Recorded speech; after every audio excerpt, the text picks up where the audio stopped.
Para sa mga mahilig sa mga kwentong aswang, subaybayan ang aming bagong channel, Sitio Pangil.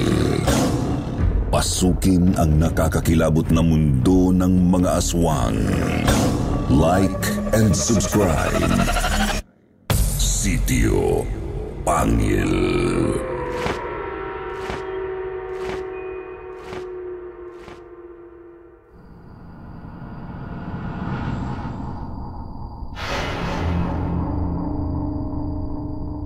Tawag ng Laman.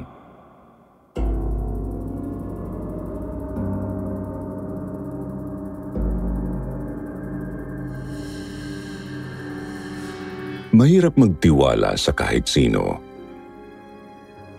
Magkamali ka lang ng pagkatiwalaan, siguradong sakit sa ulo at puso ang aabutin mo. At kung talagang mamalasin ka, ay maaari rin itong ilagay sa alanganin ang iyong mismong buhay. Sa episode natin ngayon, ating saksihan ang masalimuot na dinanas ng ating letter sender sa kamay ng isang taong labis niyang pinagkatiwalaan. Anong impyerno kaya ang kanyang hinarap at paano niya ito nagawang takasan? Kung ikaw kaya ang mapupunta sa kanyang kalagayan, ano kaya ang gagawin mo upang makawala sa tiyak na kapahamakan? Ang kwentong ito ay madilim at mabigat para sa marami nating tagapakinig. Kaya naman ihanda ninyo ang inyong mga sarili. Pinapayuhan din ng lahat na huwag munang hayaang makinig ang mga bata dahil sa masiselan na mga tagpo. Huwag na nating patagalin, tunghayan natin ang salaysay ng ating letter sender na si Dana dito sa Sitio Bangungot.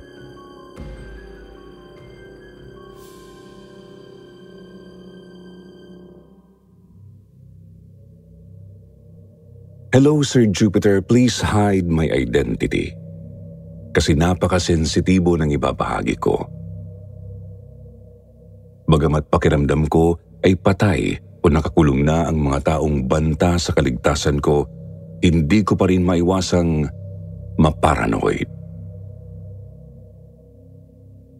Umiikot pa rin sa isip ko na baka guluhin na naman nila ako.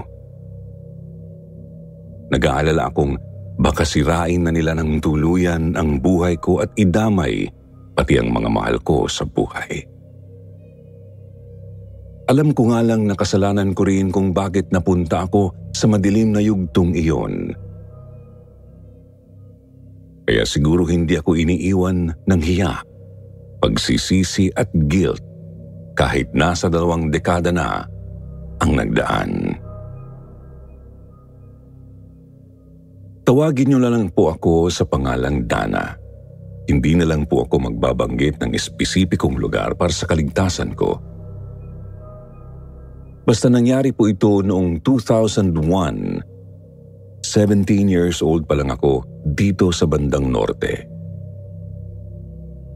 Nagsimula ang lahat nang may mapuntahan akong isang chatroom habang nagda-download ng mga kanta sa MIRC. Yes po, ang MIRC na tinutukoy ko ay lumang chat client na sikat noong 90s hanggang early 2000. Sir Jupiter, dito pa lang po ay aaminin ko ng isa kong napakalanding babae noon. Mapaghanap ako at napakadaling mag-init ng katawan. Sa katunayan nga ay 14 anyos pa lang ako nang unang matikman ang putahe ng langit. Tapos, nagpapalit-palit na ako ng lalaki simula noon. Kahit laro kasama ng kapwang mga Eba, ay nakailang ulit ko na ring nasubukan. At meron din akong tato na hugis kuting sa may bandang puson. Kaya naman talagang napangiti ako nang mapadpad sa isang chatroom na puro kalaswaan ng laman. Agad nga pong nag-init ang katawan ko sa mga nabasa at nakita ko roon. Di ko rin napigil ang sariling magtanggal ng saklot habang nagpapalipas ng oras sa chatroom na yon. Ang totoo nga po niyan ay palagi ako roon kapag bakante ang oras. Umaga man, hapon, gabi o kahit madaling araw. Hanggang sa may makilala po ako roong isang lalaking tawagin na lang nating si Randy. Pakilala niya sa akin, isa siyang businessman na 29 years old at noon ay nasa Visayas. Hindi nga lang niya sinabi sa akin kung ano ang business niya. Hindi ko naman siya kinulit tungkol doon at sa iba pang mga personal infos niya. Nag-i-enjoy naman akong kausap siya lalo pat napakagaling niyang magsalita. Araw-araw ko pong ka-chat si Randy tungkol sa iba't ibang mga bagay, from simple to steamy conversations, hanggang sa nagkapalitan na nga po kami ng number nang bilhan ako ng parents ko ng cellphone. Ito pa yung sinaunang cellphone unit na malaki at meron pang antena. Kaya naman naging regular chat, text at callmates kami agad. At ganun pa rin palagi ang tinatakbo ng usapan namin.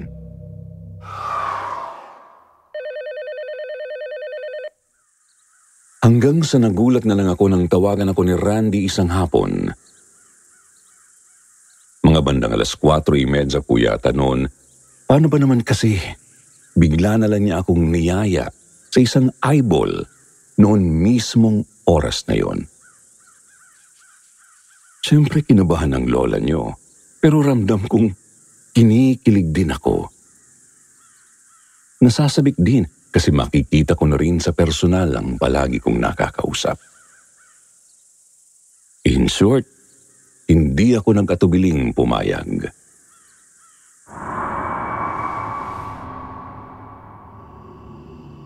Kinagabihan, bandang 6:00, nagkita nga po kami sa isang restaurant.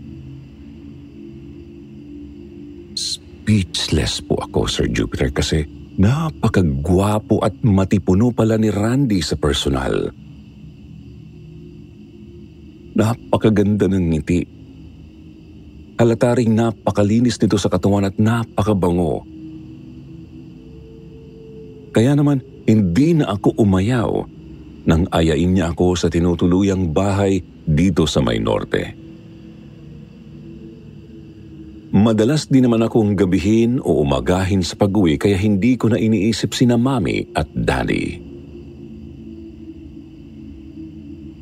Halos araw-araw at gabi-gabi kami kung magkita ni Randy noon. Palaging may nangyayaring milagro sa amin kapag nagkikita kami, lalo na sa kanyang tinutuluyang rest house. Maghapon at magdamag, ayos lang sa akin kasi baliw na baliw talaga ako sa kanya. Alagang-alaga rin naman niya ako. Binibigyan ng magagarang mga damit at ipinagluluto rin. Napakasarap nga po niyang magluto ng iba't ibang mga global dishes. Ilang araw pa nga po at napagkasunduan na rin naming opisyal ng maging magkasintahan.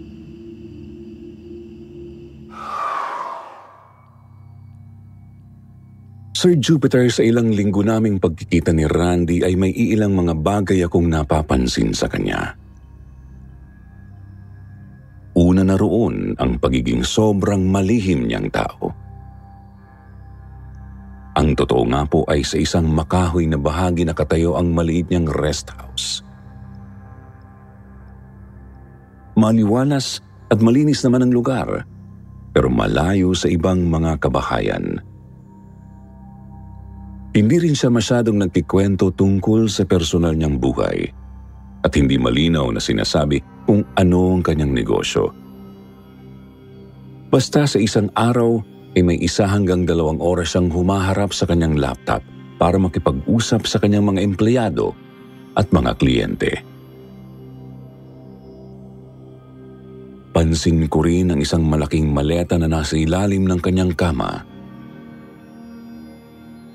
Noong una hindi ko alam kung ano ang laman, pero nang minsan kinuha niya ang kanyang laptop mula roon, nasilip kong may laman iyong mga maliliit na bote, mga pakete ng kung ano at mga disket.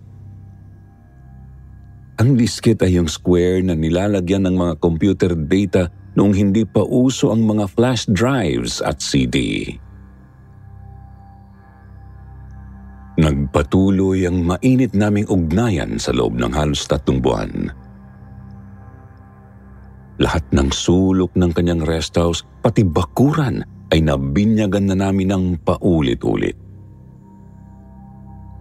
Nagkukusa na rin akong tumulong sa paglilinis ng bahay niya kahit konti habang siya naman ang tagaluto. Naisip ko na nga lang siguro dahil sa masaya at maalab naming ugnayan, kaya binabaliwala ko na lang ang mga kakaibang napapansin ko sa kanya.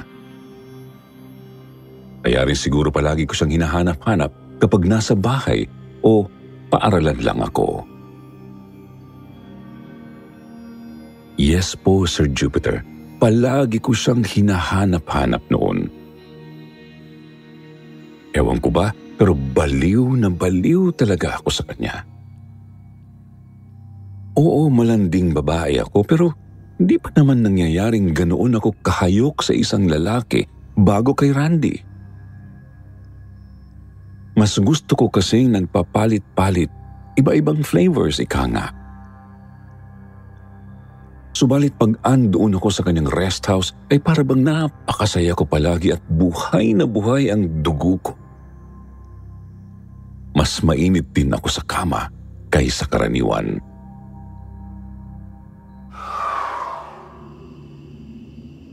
Hanggang sa isang gabi, nagulat na lang ako nang binulungan ako ni Randy. Ani, papayag ka ba nang may konting sakit? Kumabog ang puso ko sa narinig. Tinanong ko siya kung ano ba ang ibig niyang sabihin. Ngumisi lamang siya. Kinuha ang isang disket mula sa maleta at isinalang sa nakabukas ng laptop. Sir Jupiter, isang maselang video ang plinay ni Randy. Naroroon ang isang babaeng nakagapos sa kama at nilalatigo ng kaniig na lalaki. May laruan ding nakalagay sa kanyang maselang bahagi, halatamang nasasaktan ng babae. Kita naman sa kanyang ekspresyon at kaangkinang gustong-gusto niya ang nangyayari. Bagamat ilang ulit na akong nakakita ng ganoong video, nanayo ang balahibo ko sa isiping gusto ni Randy na gawin din namin yon. Nagalinlangan ako kasi gusto ko lang namang masarapan, hindi ang masaktan. Mabuti na lang at hindi naman niya ako pinilit. Sinabi lang niyang pag-isipan ko na muna kahit pamariin ko namang sinabing ayoko nga talaga.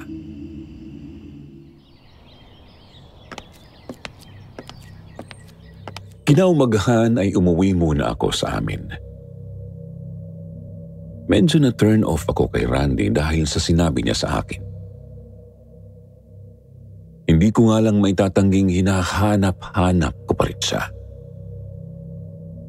Pero sinubukan kong panghawakan ang katinoan ko. Tinext ko siya at sinabihang focus muna ako sa paparating na exam week. Half-truth kasi totoo rin namang examination week namin noon. Hindi naman niya ako gaanong ginulo noong mga araw na yun.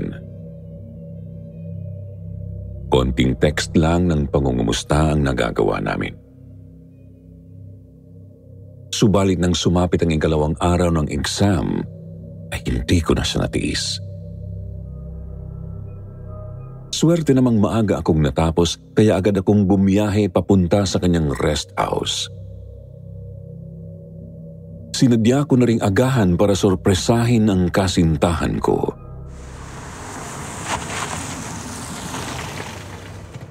Nang makarating ako, tahimik ang harap ng kanyang bakuran. Hindi ko muna siya tinawag kasi nga gusto ko siyang sorpresahin. Mabuti na lang at hindi naman nakalock ang main door, kaya nakapasok ako. Lumingalinga sa paligid pero walang Randy doon. Napansin ko lang ang lata ng air freshener na katabi ang maliit na boteng walang label. Pareho sa mga boteng nakita ko sa kanyang maleta. Pumunta ako sa kanyang kwarto at nakita ang kanyang cellphone sa ibabaw ng side table.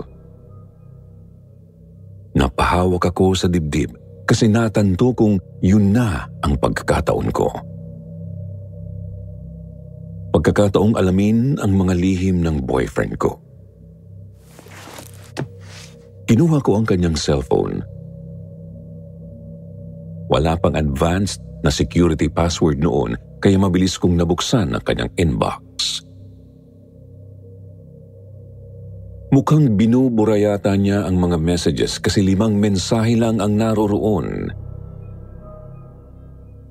May kausap siya sa wikang Ingles pero barok kong magsalita. Ang naalala ko lang, "Yes, I will send the full after you give me. You trust me, okay?" Binalik ko ang phone sa side table kasi nininervyos na talaga ako noon. Naisip kong magpunta sa may likod bahay, baka andoon si Randy. Subalit pagsilip ko pa lang sa bintana ng kusina ay natigilan na ako, Sir Jupiter.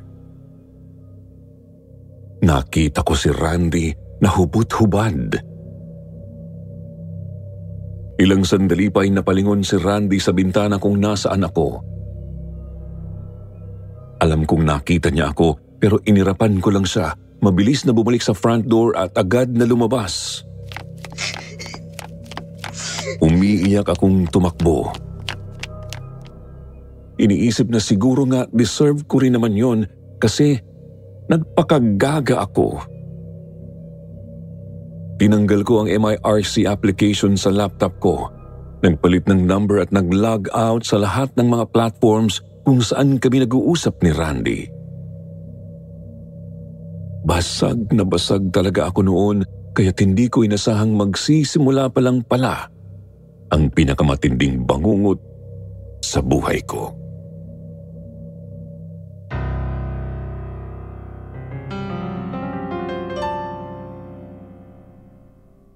Nangyari po ito mahigit 1 linggo matapos kong putulin ang communication namin ni Randy. Aminado akong hinahanap-hanap ko pa rin talaga siya noon.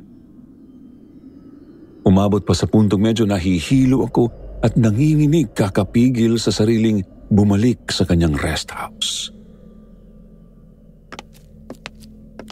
Naglalakad ako noon galing sa isang mall nang may makita akong lalaking kumakaway sa bandang unahan.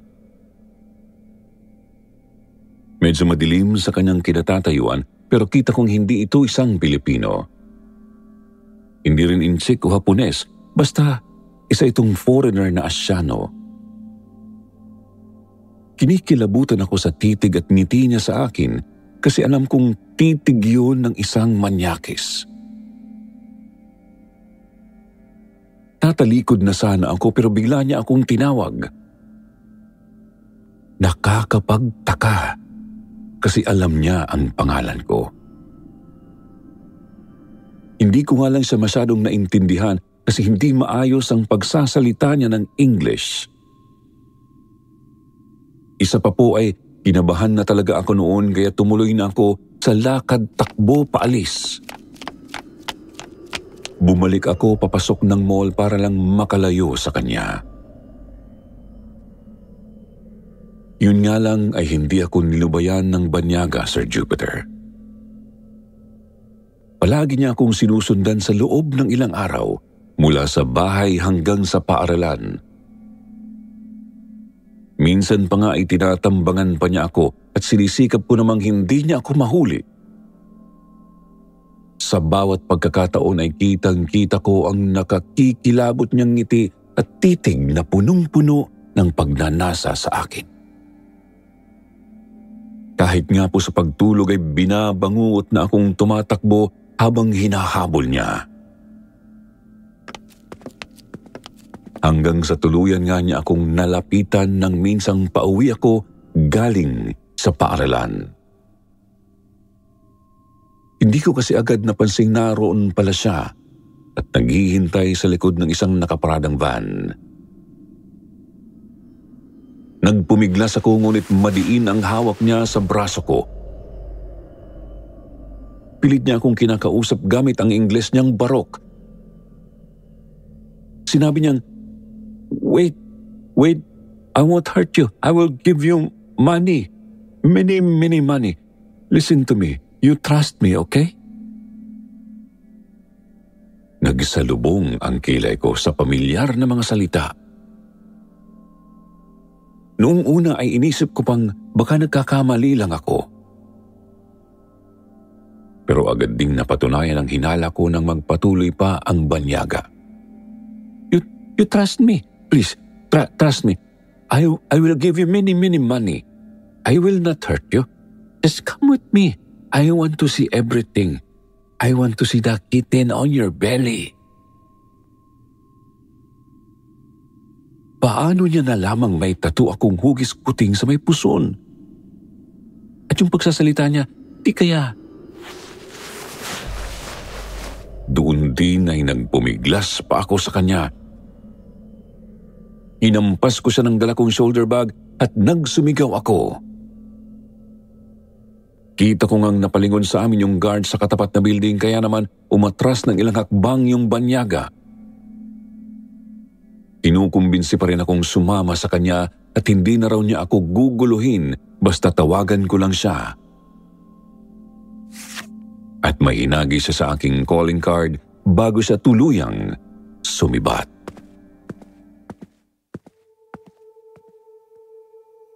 Sir Jupiter, gulong-gulo ang isip kong umuwi sa bahay.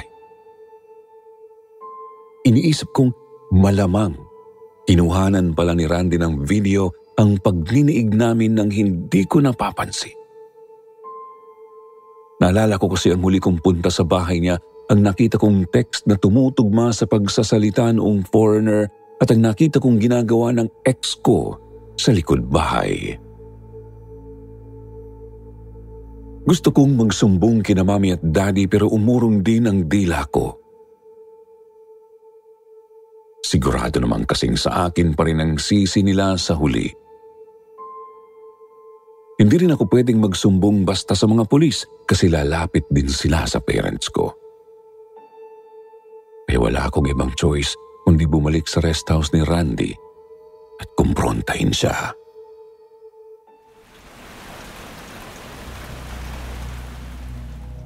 Nag-ipon ako ng lakas ng loob. Kinabukasan ng umaga ay pumunta na nga ako sa rest house ni Randy. Umaga ako pumunta kasi ayoko nang abutan ng dilim doon. Malakas pa nga po ang ulan noon para bang dinadamayan ako ng langit. Malayo pa lang ako ay may natanaw akong van sa harap ng bakuran, Sir Jupiter. Hindi ako pwedeng magkamali. Yun mismo ang van kung saan ako tinambangan ng banyaga. Lumapit pa ako at nakita ko ngang nagtatalo sa harap ng front door ang foreigner at si Randy. Nagtago ako sa likod ng isang puno. Hinintay kong umalis ang banyaga.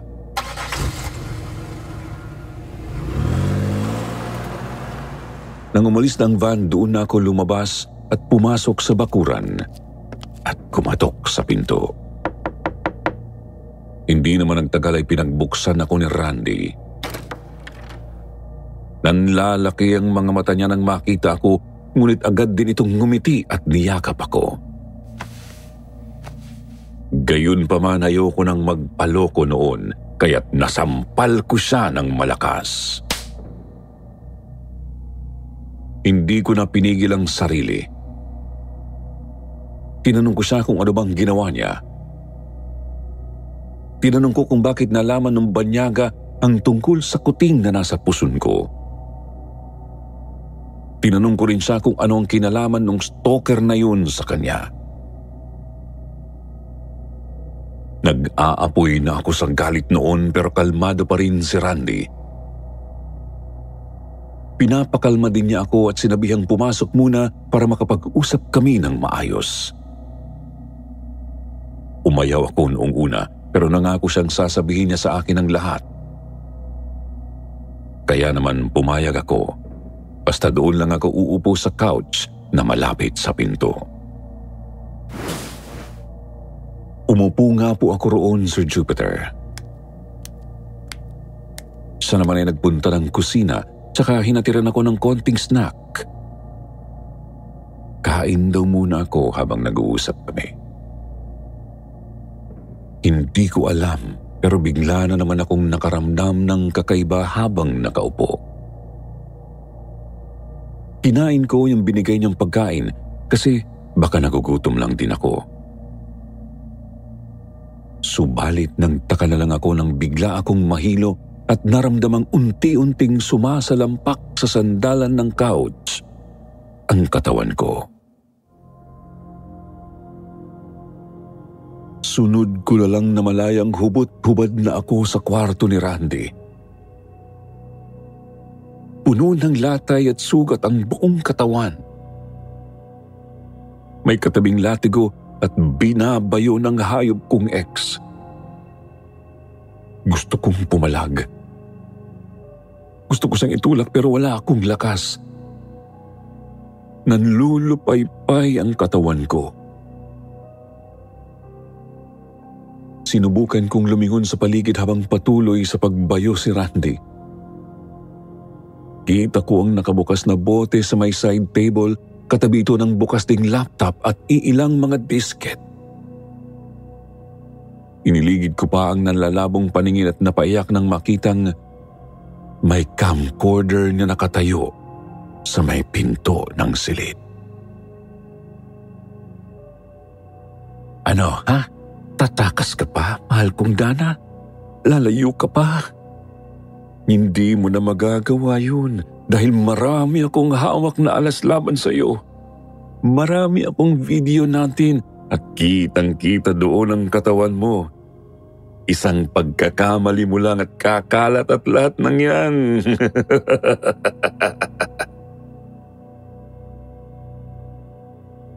Kinakausap niya ako habang tuloy sa pambababoy sa katawan ko. Maya't maya rin niya akong hinahampas ng latigo at ilang ulit pang nakaraos sa loob ko. Gustong-gusto ko na talaga siyang bulyawan noon pero wala talagang lakas ang katawan ko. Tiningnan ko ang kanyang mukha, lalo akong kinilabutan ng mapansing naglalaway na ito at namumula ang mga mata. Nilingon ko ulit ang bukas na bote sa side table at naalala ang parehong bote na katabi ng air freshener noong huli kong punta roon. Gumagamit ng droga ang hayop. Ginagamitan niya ako ng droga nang hindi ko nalalaman, kaya siguro napakataas ng libido ko kapag naroroon ako sa rest house niya at kaya rin siguro palagi siyang hinahanap-hanap ng sistema ko. Ilang oras niya akong ginamit noong gabing yun. Ramdam kong lalong nanghihina ang katawan ko dahil sa dumagdag na pagod. Pilit ko ring nilalabanan ang nag-aapoy na namang pagnanasa sa kalooban ko. Pagnanasang natanto ko ng dulot ng kung anong droga na pinakain o pinaamoy sa akin ni Randy. Lumipas ang hapon, gabi, at bumati ang madaling araw. Noon ay naigagalaw ko na kahit papaano ang katawan ko. Kahit nahihilo, pinilit kong bumangon. Nag-iingat na hindi magising ang demonyo sa tabi ko. Bumagsak ako sa gilid ng kama pero pinilit kong tumayo ulit. Hindi ko mahanap ang damit ko. Sa halip napansin ko ang mga disket sa ibabaw ng side table. 4 ang naroroon. Lahat ay kinuha ko tapos walang saplot akong lumabas ng kwarto. Nakita ko ang t-shirt at shorts ko sa couch. Sinuot ko na lang kahit hindi ko mahagilap ang mga panloob ko. Pagkatapos ay susuray-suray akong lumabas ng bahay. Sinuong ang malakas na ulan. Nag-iingat na hindi masira ang dalang mga disket. Unang beses na nanalangin makalipas ang maraming taon ng pagiging makasalanan. Nagdasal na sana magawa kong makalayo ng ligtas mula sa impyernong lugar na yon.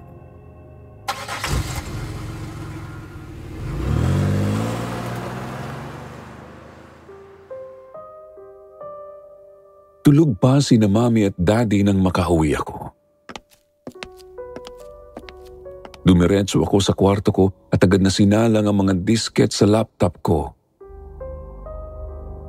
Sir Jupiter, nakita ko roon ang iilang mga video ko pati na ang videos ng iba pang mga babae.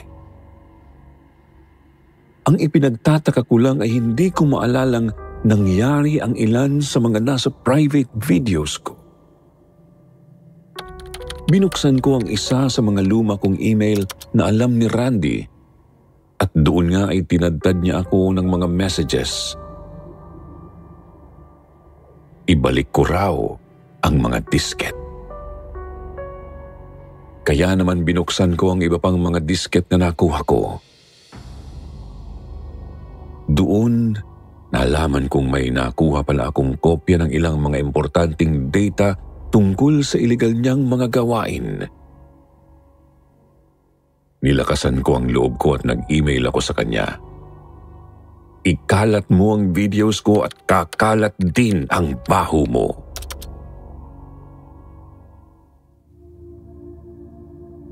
Noong araw din yun ay nagpaalam ako kina Mami at Daddy na pupunta muna sa pinsan ko sa Bicol.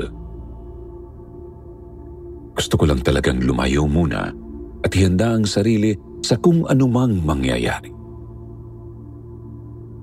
Ilang linggo rin ako noon pero wala namang videos na nakarating sa pamilya ko. Nagpalipas pa ako ng mga 1 buwan bago umuwi sa amin. Doon ko na po nalamang may isang sindikato palang nilusob ng mga awtoridad sa may amin. Hindi ko sigurado kung si Randy nga yun. Pero malakas ang kutob ko kasi tuluyan na rin siyang naglaho simula noon. Hindi na niya ako ginulo ulit. Ang mga files naman niya ay nandito pa rin sa akin hanggang ngayon. Nakasave sa isang hiwalay na flash drive na talagang pinaka-iingat-ingatan ko. Wala eh. Sadyang paranoid pa rin talaga ako na baka bigla niya akong balikan. Ito lang ang depensa na meron ako. Nakapamuhay naman ako ng maayos, Sir Jupiter. Hindi nga lang ako nakapag-asawa kasi may takot na ako sa mga lalaking nagpapahayag ng damdamin sa akin. Ayos lang. Tanggap ko na rin namang tatanda akong dalaga. Parusa ko na lang sa sarili ko. Isa pa, masaya naman akong tumutulong sa isang malapit na bahay ampunan. Hanggang dito na lang po ang kwento ko. Sana may napulot na aral ang inyong mga tagapakinig, lalo na ang mga kababaihan. Mag-ingat sa mga pinagkakatiwalaan at ingatan din ang sarili upang hindi tuluyang lamunin ng tawag ng laman.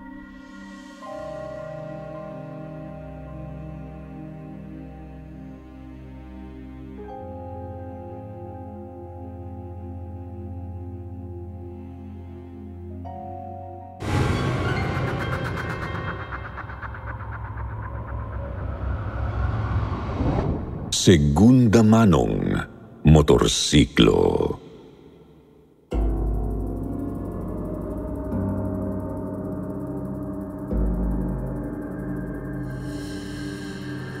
Isa na namang maaliwalas at mapagpalang araw para sa ating lahat, lalong-lalo na sa ating mga minamahal na tagapakinig dito sa Sitio Bangungot. Ito pong muli ang inyong lingkod, Jupiter Torres. Sa araw na ito ay muli na namang maghahatid sa inyo ng panibagong kwentong kababalaghang hango mula sa karanasan ng ating letter sender for today na nagpakilala sa ating bilang Gail. Mga ka-SB, sino sa inyo ang mahilig bumili ng mga bagay na dati nang naging pagmamay-ari ng iba o yung mga tinatawag nating segunda mano? Sigurado ba kayo na malinis ang history ng mga gamit na ito? O baka naman, may tinatago pala itong malagim na kwento.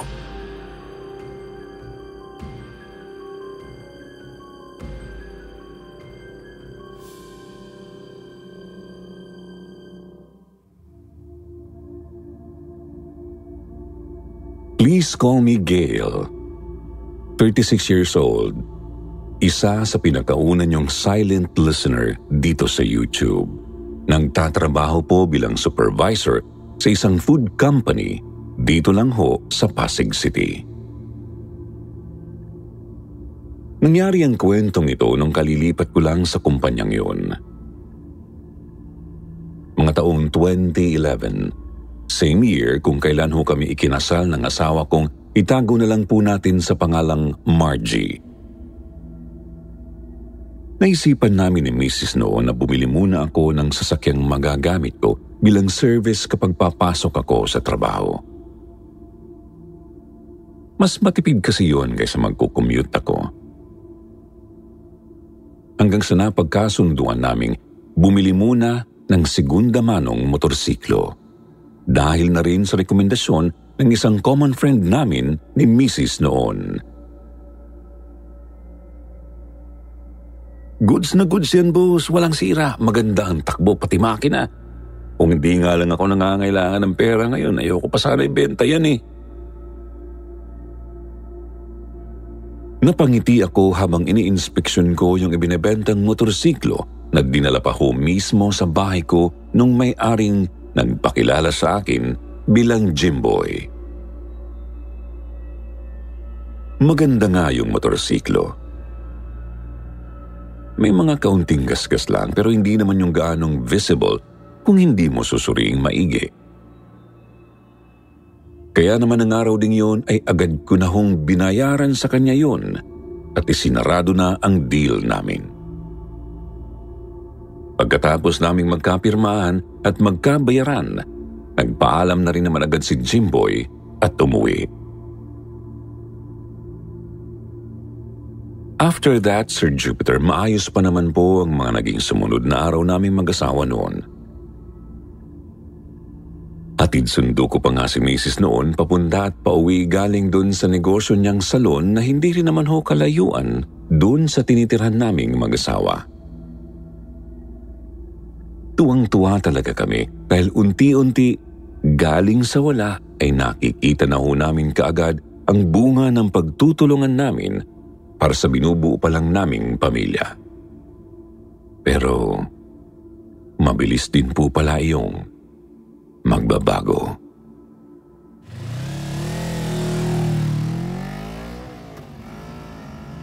Mahigit 2 linggo na ang nakalipas buhat nang mabili ko yung motorsiklo, Sir Jupiter. Nasa kalagitnaan ako noon ng biyahe pa uwi sa amin galing sa trabaho. Siguro mga bandang 10:00 na huyata ng gabi yun. Dahil nagkaroon ng emergency sa trabaho at kinailangan kong mag-overtime. Kasalukuyan kong tinatahak noon ng kahabaan ng C. Raimundo Avenue nang bigla ko na lang kong naramdaman na para bang bumigat bigla yung dala ko. Mabilis naman po akong kumabig sa gilid para i-check kung naflatan ba ako ng gulong. Pero napakamot ako sa ulo nang makita kong okay naman ang motor. Sabi ko pa nga sa sarili ko noon, baka ako pagod lang ako. Kaya ganun ang nararamdaman ko. Kaya nagmadali na ulit akong bumiyahe.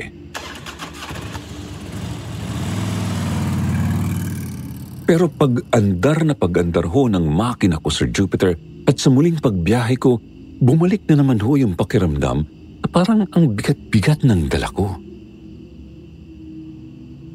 Tapos nararamdaman ko hong unti-unting tumatayo ang mga balahibo ko mula batok hanggang sa maya-maya pa ay para na hong nalalaki yung ulo ko. Sir Jupiter, pakiramdam ko talaga noon may kaangkas ako.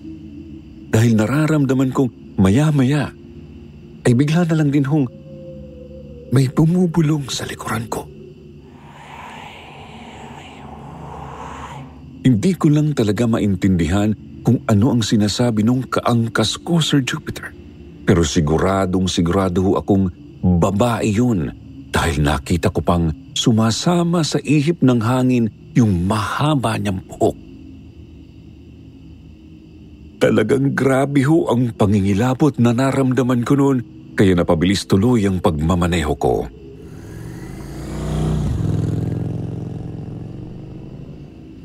Nakakahiyamang aminin pero para na ho akong matatai noon sa sobrang takot. Mabuti na lang ho at nakauwi pa rin ako noon ng ligtas. Sinalubong ako ni Mrs. na agad pong nag-alala nang makitang namumutla ako at pinagpapawisan ng malamig. Sabi niya, ano daw ang nangyayari sa akin at ganun ang itsura ko. Sir Jupiter, hindi ko alam kung ano ang isasagot ko kay Margie. Sabi ko na lang sa kanya, pagod kasi ako. Tapos medyo sumamaka ko ang pakiramdam ko habang nasa biyahe. Napagalitan pa nga ako ni Mrs. nun. Sabi niya dapat iniwanan ko na lang yung motor sa company tapos nag-commute na lang daw sana ako. Talagang itinago ko kay Margie ang insidenteng yun, Sir Jupiter. Ayoko naman kasi siyang takutin, lalo't alam na alam ko pa naman kung gaano kaduwag ang asawa ko sa mga multo. Matatakutin kasi si Margie eh.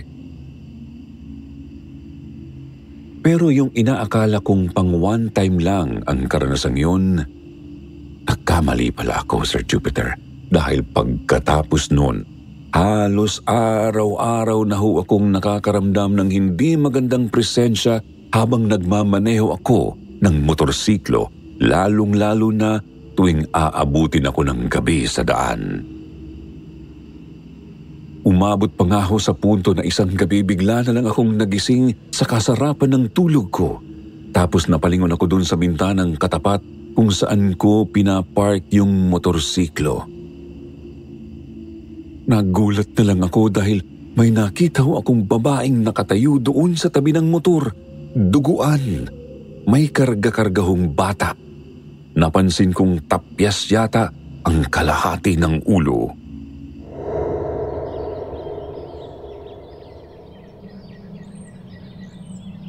Hanggang sa hindi na ho ako nakatiis, Sir Jupiter, kinabukasan ho pinuntahan ko yung kakilala kong nagrekomenda sa akin kay Jimboy. Doon ko nalaman na hindi naman talaga siya kilala ng kaibigan ko. Nai-refer lang din pala si Jimboy ng dating katrabaho niya, tapos eksaktong naghahanap din ako ng motorsiklo kaya yun ang inirekomenda niya sa akin. Mabuti na lang ho, naalala kong may address ho pala si Jimboy dun sa papel na ibinigay niya sa akin nung nagbayaran kami. Kaya ng araw ding yun, pinuntahan ko siya. Total rest day ko naman ho nung araw na yun.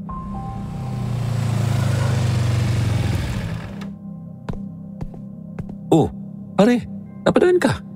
Oh, ano natin? Nagka-problema ba dun sa motorsiklo? Sunod-sunod ho agad ang naging tanong sa akin ni Jimboy nang mabungaran niya ako sa labas ng bahay niya. Umiling naman ho ako agad. Sabi ko ayos naman yung sasakyan. Kaya lang kako may kaunting issue ako. Dinirekta ko siya. Inamin ko sa kanya na may nagmumulto sa akin kapag gamit ko yung motor. Tinanong ko na rin kung meron bang masamang history ng aksidente yung motor. Kahit kasi si Margie, nakakahalata na. Ang weird na rin kasi ng kilos ko, halos ayaw ko na rin hong gamitin yung sasakyan. Pero Sir Jupiter, pagkatapos ko hong itanong yun kay Jimboy, bigla na lang niya akong tinawanan. Masyado lang daw akong mahilig sa horror movies kasi sabi niya, 5 taon na niyang gamit yung motor at wala naman daw multo-multo katulad ng sinasabi ko. Sinabihan pa nga niya ako na guni-guni ko lang daw yun. Wag daw kasi puro trabaho. Medyo napahiya pa nga ako ng kaunti nang sinabi niyang, simba-simba din pag may time. May point naman kasi si Jimboy. At totoo lang ho talaga ay hindi na ho kami nakakapamasyal o nakakapagsimba man lang ni Margie noon dahil sobrang tutok kami pareho sa trabaho. Gusto kasi namin bago man lang sana kami magkaanak marami na kaming ipon. Nang sa ganon, hindi kami gaanong mahirapan kung sakali. Umuwi na lang ho tuloy ako noon tapos inaya ko si Margie na magsimba kami. Pumayag naman ho agad ang asawa ko.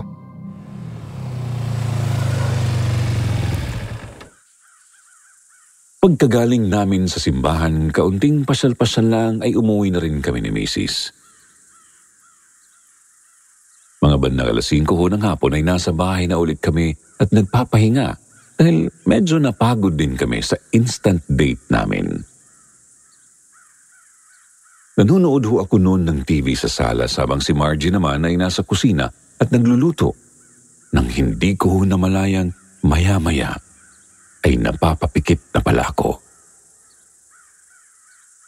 Malapit na talaga akong makatulog noon kaya lang ho ay bigla akong naalimpungatan nang manlamig ako. Nagkumot pa nga ako noon hanggang sa may magsalita sa mismong tapat ng tenga ko ng pabulong. Sa una, mahina lang, pero lumakas ito ng dahan-dahan. Nang hihingi ng tulong, bigyan ko daw sila ng hustisya ng anak niya. Nang marinig ko yun ay talagahong napabalikwas ako ng bangon at ng palinga-linga sa paligid. Sir Jupiter, para akong hinabol ng kabayo sa sobrang bilis ng tibok ng puso ko habang hinahanap ko kung sino yung nagsalita. Napansin ko na lang na may makapal na hamog sa loob ng bahay, kaya napalingon ako doon sa direksyon ng terrace namin kung saan ko ipinarada kanina yung motor.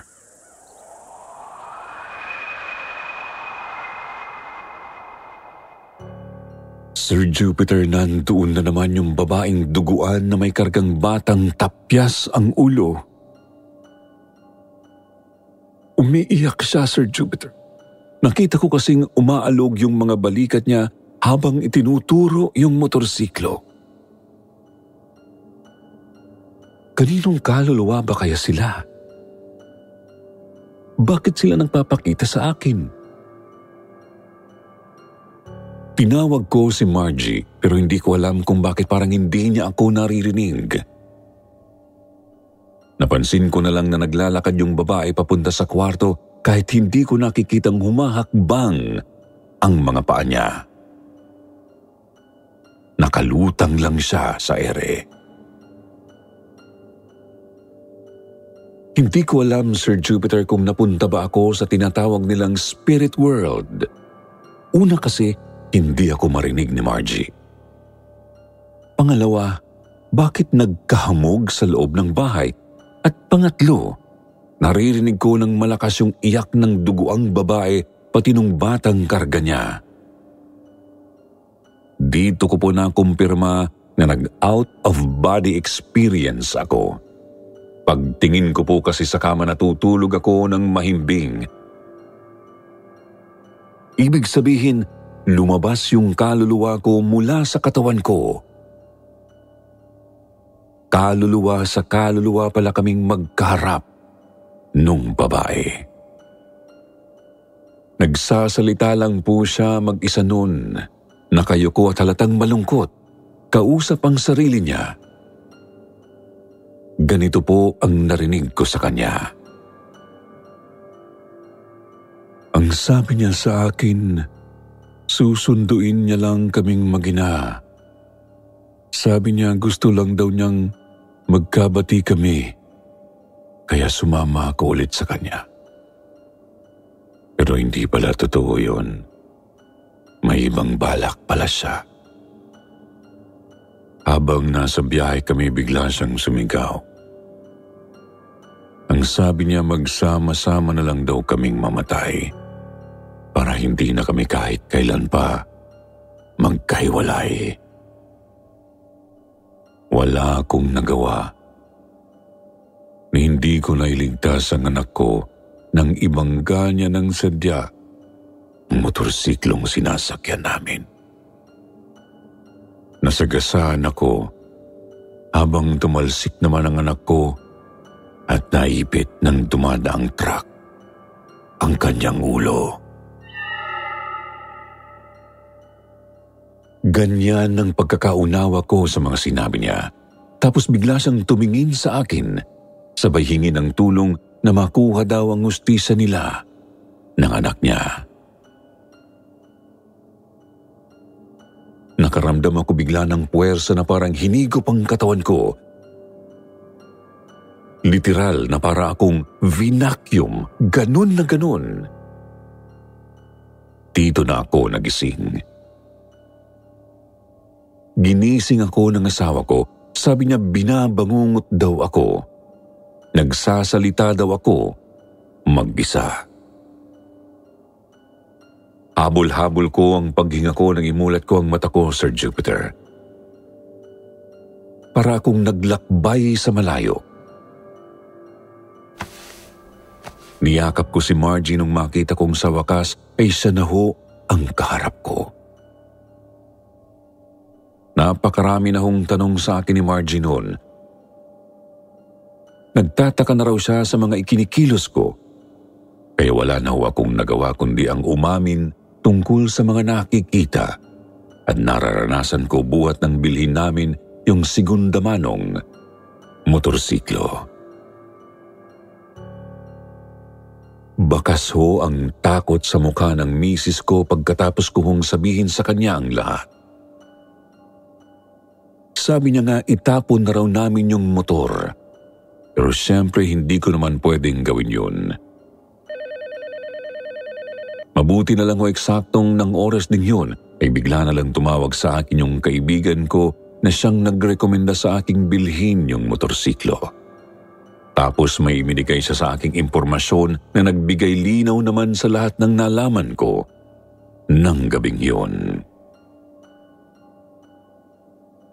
Sabi daw ng dati niyang katrabaho sa kanya kaya raw pala ibinebenta ni Jimbo yung motorsiklo dahil masaklap daw ang alaala nun. Yun daw kasi ang motorsiklong gamit nung naaksidenteng pamilya ni Jimboy kung saan namatay ang asawa at anak niya at siya lang ang nabuhay.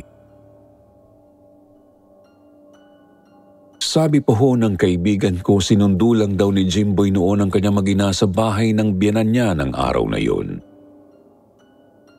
Iniwan raw kasi siya ng babae dahil nakikipaghiwalay na ito sa kanya. Kaya lang nakiusap daw si Jimboy na ayusin na lang nilang kanilang pamilya na pinagbigyan naman ng babae, alang-alang na rin sa kanilang anak. Kaya lang ay naaksidente nga ho sila. Yun ang akala ng lahat. Wala hong nakakaalam na hindi naman talaga aksidente yun dahil sinadya yun mismo ni Jimboy. Balak niya pala talagang magpakamatay ng gabing yun kasama ng asawa at anak niya. Kaya lang ho hindi umayon sa plano niya ang pangyayari. Hindi siya namatay.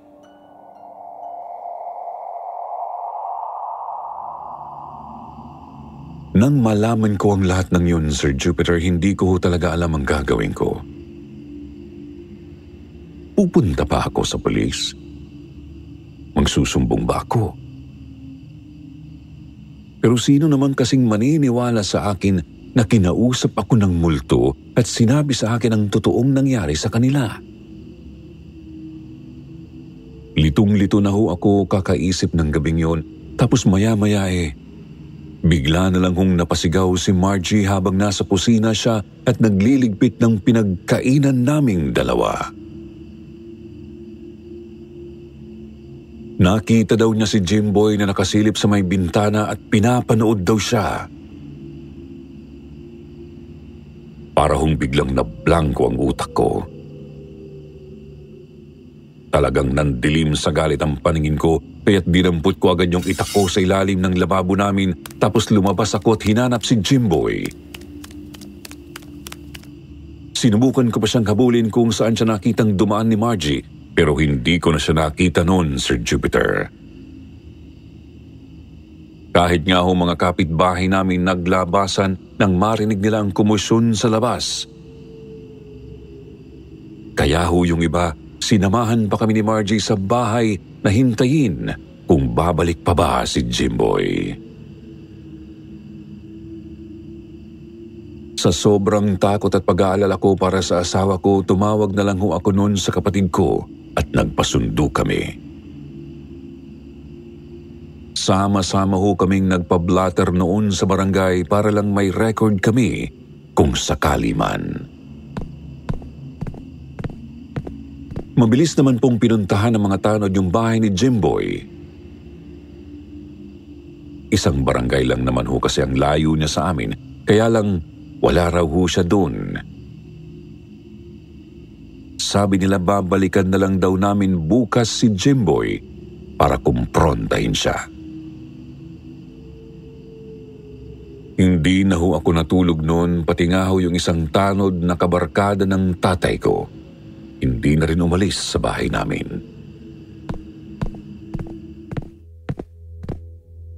Inintay na lang ho talaga naming mag-umaga, tapos nagpunta na ulit kami sa barangay nung mga bandang 8:00 na. Minadali ko pa nga ho yung ibang mga barangay officials. Gigil na talaga akong puntahan si Jimboy noon para kumprontahin. Kaya lang pagdating ho namin doon, wala pa rin siya sa bahay. Inis na ako noon. Wala pa man din akong tulog. Kaya nang sabihin ho ng tanod na bumalik na lang ulit kami mamayang tanghali, parang nagpanting ho ang tenga ko at medyo halatang galit na ako. Pero teka, pre, bukas naman ang gate. Wala rin kandado yung pintuan. Nakaawang pa nga eh. Di kaya nagtatago lang si Jimboy sa loob? Parang napilitan ho yung isang talod na pumasok dun sa gate ng bahay ni Jimboy. Tapos kumatok siya dun sa nakaawang na pinto bago ho siya sumilip ng bahagya. Kaya lang ho, kitang-kita ho naming biglang napaatras yung tanod, tapos halos mahimatay na ho siya nang makitang nakabigti si Jimboy. Doon na ho ng kagulo. Sobrang bilis na ho ng mga pangyayari pagkatapos noon, Sir Jupiter. Basta ang alam ko, nang dumating ang ambulansya, sinabi nilang may kaunting hininga pa raw si Jimboy, kaya naisugod pa siya sa ospital. Kaya lang hindi rin daw ho siya tumagal doon dahil wala pang ilang minuto siyang inire-revive. Talagang bumigay na ho ang katawan niya. Mukhang gusto na raw ho talagang mamatay, sabi pa raw ho ng isang nurse, base na rin sa kwento sa akin ng mga taga-barangay. Nag-iwan daw ho ng sulat si Jimboy, Sir Jupiter, kung saan niya inamin ang kasalanan niya. Kaya lang ay hindi ko ho alam kung anong eksaktong nakasulat doon dahil hindi na rin ako nag-usisa pa. Para na ho kasi akong mababaliw noon. Kinailangan ko pa nga hong mag-leave sa trabaho para lang makapagpahinga ako.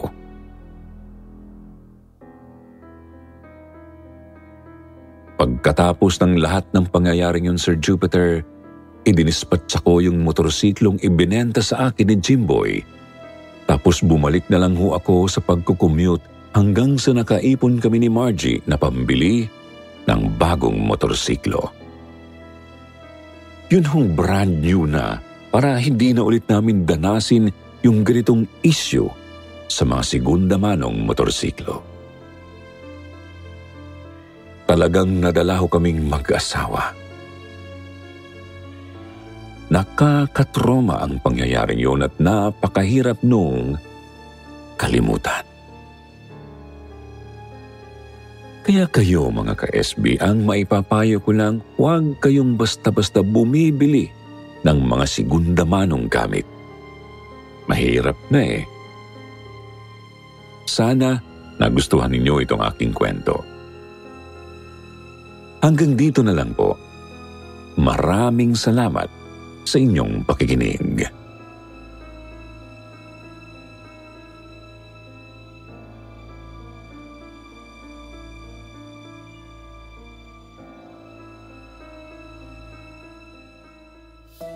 At ngayon, syempre hindi pwedeng mawala ang paborito niyong portion. Shout out kay Rosana Javier, Mimi Palima, Miles Escobar, Angelica Jesusco, Piang's Music, Annalyn Darantinao, Tin Bray, Grace Habagat, Rochelle Cole, at kay Kane. Basahin naman natin ang ilan sa mga magagandang komento mula kina Reynaldo Torres at Mimi Palima. Sa amin ni Reynaldo mula sa kwentong Budol sa Quiapo. Maging aral po sana ang kwentong ito sa lahat ng mga kabataan. Tandaan nyo na anumang naging kasalanan nyo, ang unang-unang magiging kakampi nyo ay ang inyong mga magulang. Magalit man sila ay para rin sa ikatutuwid ng inyong pagkakamali. Pangalawa sila sa Diyos na makauunawa ng inyong pagkakamali. Kaya huwag na huwag niyong katakutan ang inyong mga magulang. Sabi naman ni Mimi, salamat Sitio Bangungot at kwentong Takip Silim. Ito ang mga nagpapatulog sa akin tuwing gabi. Sobrang napakaganda ng mga story. I'm an OFW from Kuwait. Sa mga hindi po nabanggit, sa susunod na lang po at huwag niyo pong kalimutang mag-reply sa ating shoutout box na nasa comment section para ma-shoutout ang inyong pangalan. Muli po mula sa bumubuo ng Sitio Bangungot, ito po ang inyong lingkod, Jupiter Torres, nagpapasalamat.